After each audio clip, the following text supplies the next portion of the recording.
Саламатсыңар балдар, бүгүнкү сабагыбыздын темасы маалыматтар базасы жана информациялык система.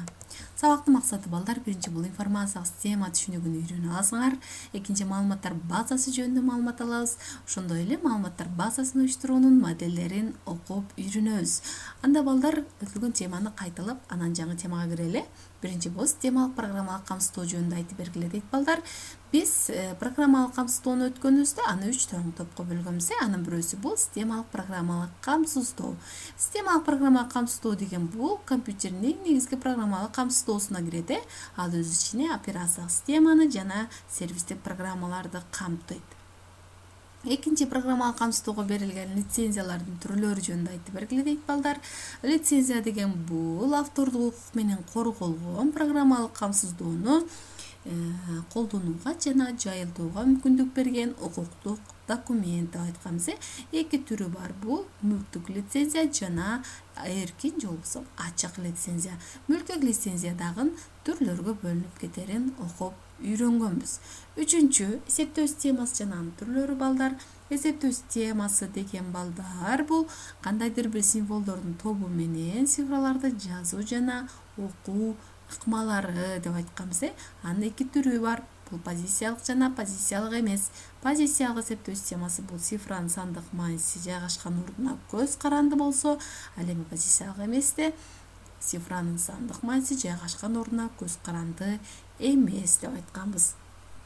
Эми силер дагы өтүлгөн темаларды бир сыйрап көз жүгүртүп кайталап алганды унутпагыла балдар. Анда жаңы теманын планы, биринчи бул информациялык система деген эмне суроосуна жооп алабыз. Экинчи маалыматтар базасы жөнүндө түшүнүк, үчүнчү маалыматтар базасын уюштуруу моделдери, төртүнчү сабакты бышыктап, жыйынтыктап жана терминдик түйүндүү түшүнүктөр бул жерде. Анда биринчи бул информациялык система деген эмне? Информациялык система деген балдар бул колдонуучуну каалаган убактысында керектүү маалыматтар менен камсыз кылып берүүчү аппараттык жана программалык каражаттар топтому. Жана ошондой эле бул жерде дагы бир эреже, бул информациялык система бул маалыматтар базасын камтыган информация топтомун жана аны иштетүүнү камсыз кылган информациялык технологиялар жана техникалык каражаттар балдар.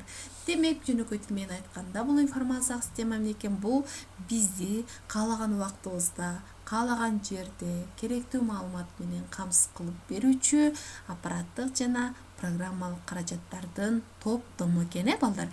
Мисалы балдар, бул жерде Google бул бир информациялык система болуп эсептелет балдар. Биз Google аркылуу каалаган багыттагы информацияларды таап колдонсок болот, Жана ошондой эле Яндекс дагы бар балдар, биздин турмушубузда колдонулган.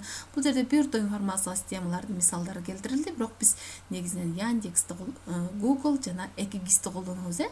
Яндекс деген бул дагы эмне, Google сыяктуу эле колдонуучунун каалаган убактысында, каалаган багыттагы информация менен камсыз кылып берет. Экигиз жана бул Экигизди баарыбыз эле билсек керек, бул географиялык абалды аныктап берүүчү бул информациялык система болуп эсептелет. Бул да биздин турмушубузда колдонгон бир информациялык система. Түшүнүктүү болгон болсо, эми информациялык системанын эки негизги функциясы бар балдар. Биринчи бул маалыматтарды сактоо, экинчи маалыматтарга жетүү мүмкүнчүлүгүн. Башкача айтканда, маалыматтарды издөө жана оңдоо мүмкүнчүлүгүн сунуу балдар. Бул эки негизги функциясы. Түшүнгүндүктүү болгон болсо, анда экинчи планга келели балдар. Экинчи план бул маалыматтар базасына аныктама беребиз. Маалыматтар базасы деген балдар, бул жерде 3 түрлүү аныктамасын бердим балдар, силерге түшүнүктүү болуш үчүн. Маалыматтар базасы деген бул компьютердин сырткы эсинде сакталган бир канча түрдүү предметтик областтагы информациялардын атайын өзгөчөлөнгөн тартипте уюштурулган, түзүлгөн топтому балдар. Эми предметтик область деген эмне? Бул белгилүү бир аныкталган багыт боюнча реалдуу дүйнөнүн бир бөлүгү. Мисалы, мектеп бул өзүнчө бир предметтик область боюнча болуп эсептелет. Китепкана же болбосо эмне дейли башка, базар дейли. Бул кандайдыр бир бир багыт боюнча аныкталган реалдуу дүйнөнүн бир бөлүгү болуп эсептелет. Экинчи аныктама мисалы маалыматтар базасы бул эсептөө системасында эффективдүү издөө жана иштетүү максатында логикалык системалаштырылган. Эсептөө системасында деген бул электрондук эсептөөчү машиналарды десек дагы туурараак болот балдар. Системалаштырган маалыматтар топтому болуп эсептелинет. Маалыматтар базасы дагы бир аныктама бул объекттердин абалын жана анын башка предметтик областтары менен болгон байланышын атайын бир өзгөчөлөнгөн эрежелерге таянуу менен уюштурулган маалыматтар топтому балдар. Демек, мында жөнөкөй тил менен айтсак балдар, маалыматтар базасы деген бул демек бир кандайдыр бир маалыматтардын топтому экен. Бирок ошол топтому кандайдыр бир атайын өзгөчөлөнгөн тартипте эмне болгон экен? Уюштурулган. Бул демек маалыматтар базасы экен. Анда үчүнчү планга келели. Эми ошол маалыматтар базасы жана маалыматтардын топтому дедик. Бирок атайын бир кандайдагы өзгөчөлөнгөн бир тартипте уюштурулуш керек дедик. Эми ошолордун уюштуруунун негизги 3 модели бар балдар. Биринчи бул иерархиялык, экинчи тармактык, үчүнчү реляциялык. Ар бирине эми токтололу. Иерархиялык модель деген балдар бул деңгээл боюнча жайгашкан объекттердин бири-бири менен болгон байланышын чагылдырган дараксымал информацияларды берүү формасы. Мисалы компьютердин файлдык системасы. Балдар биз файлдык системасын билебиз, компьютердин мындай түрдө файлдык системасы чагылдырылат. Демек бул иерархиялык модель түрүн же болбосо бул деле бир маалыматтар базасы болуп эсептелинет экен. Жана бул кайсы модель уюштуруунун иерархиялык модели менен уюштурулган маалыматтар базасы экен. Байкаган болсоңор, бул деңгээл боюнча эмне болду? Жайгашып бири-бири менен байланыштырылды. Бул иерархиялык модель балдар. Эми тармактык модельге келели. Тармактык модель деген бул объекттер ортосундагы чексиз байланышты чагылдырган информацияны берүү формасы. Эми өйдөдө карадык, бунда ар бири өзүнүн өйдөңкү турган объект менен, өзүнүн өйдөңкү деңгээлинде турган объект менен гана байланышы бар. Ал эми бул жерде болсо чексиз байланышты чагылдырган бул информацияны берүү формасы болуп эсептелинет тармактык модель. Мисалы глобалдык интернет тармагы. Биз интернет тармагын өткөнбүз, балдар. Бул интернет тармагы демек бул ошол объекттердин ортосунда чексиз байланыш бар. Бул жерде карасаңар, аны көрө аласыңар. Мисалы бул жерде бул интернет ушундай бир түрдө чагылдырылат. Бул объекттер ортосундагы эч кандай чексиз байланыш бар. Миллиондогон бир объект, мисалы миллиондогон башка объекттер менен байланышы болушу мүмкүн. Бул тармактык модель балдар. Түшүнүктүү болду, Ана кийинки реляциялык модель. Реляциялык модель бул relation деген бул катыш дегенди түшүндүрөт балдар. Бул таблица түрүндө берилген информацияны берүү формасы балдар. Бул бири-бири менен байланышта болгон таблицалардын жыйындысы болуп эсептелинет. Структурасы балдар бардык таблицалар эмнелерден турат? Бул сапчалардан жана мамчалардан турат.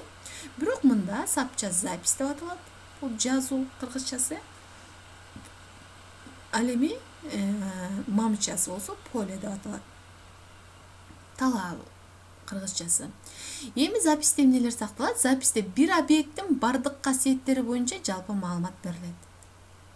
Бардык таблицаларда болгон сыяктуу эле. Демек бир бул записьте же болбосо сапчада бир объект боюнча жалпы маалымат берилет. Объекттин бардык касиеттери боюнча. Ал эми поледа болсо бардык объекттердин бир гана касиети боюнча маалымат берилет. Бул поле же болсо мамча. Эми реляциялык маалыматтар базасында байланыштардын бардык түрү колдонулушу мүмкүн. Бирөөдөн бирөөгө бир таблица менен гана байланышы мүмкүн. Ошондой эле бирөөдөн көпкө бул бир таблица көп таблицалар менен байланышы мүмкүн жана көптөн көпкө.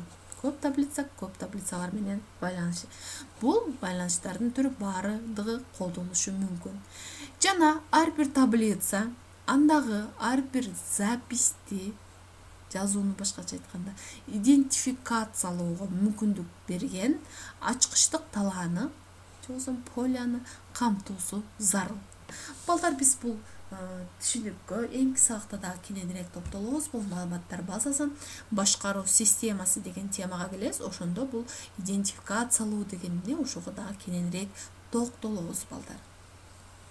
Түшүнүктүү болдубу балдар? Демек анда бышыктоого келели балдар. Бүгүн биз эмнелерди үйрөнө алдык? Демек информациялык системага аныктама бердик.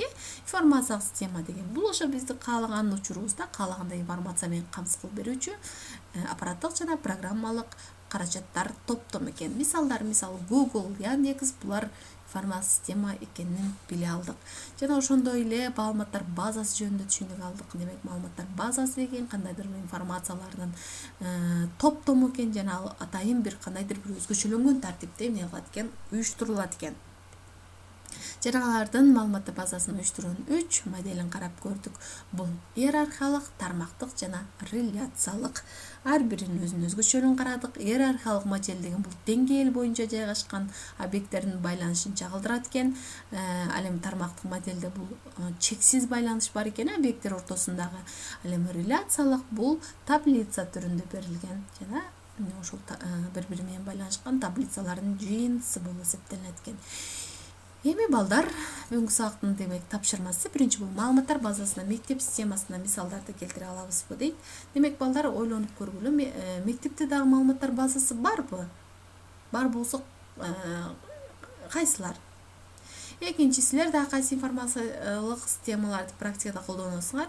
Мен мисалы силерге өйдөдө Google, Яндексти айттым. Силер дагы башка мисал колдонган информациялык системаларыңар болсо мисалдарды келтиргиле. Үчүнчү, иерархиялык моделге биздин турмушубуздан мисалдарды келтиргиле дейт. Турмуштан иерархиялык модельге кандай мисалдарды келтирсек болот? Дарак сымалы, же болбосо деңгээл боюнча жайгашкан. Андай мисалдарды келтирсек болот, ойлонуп көрөлү балдар. Анда тапшырма түшүнүктүү болгон болсо, кийинки сабакта жолугушканча.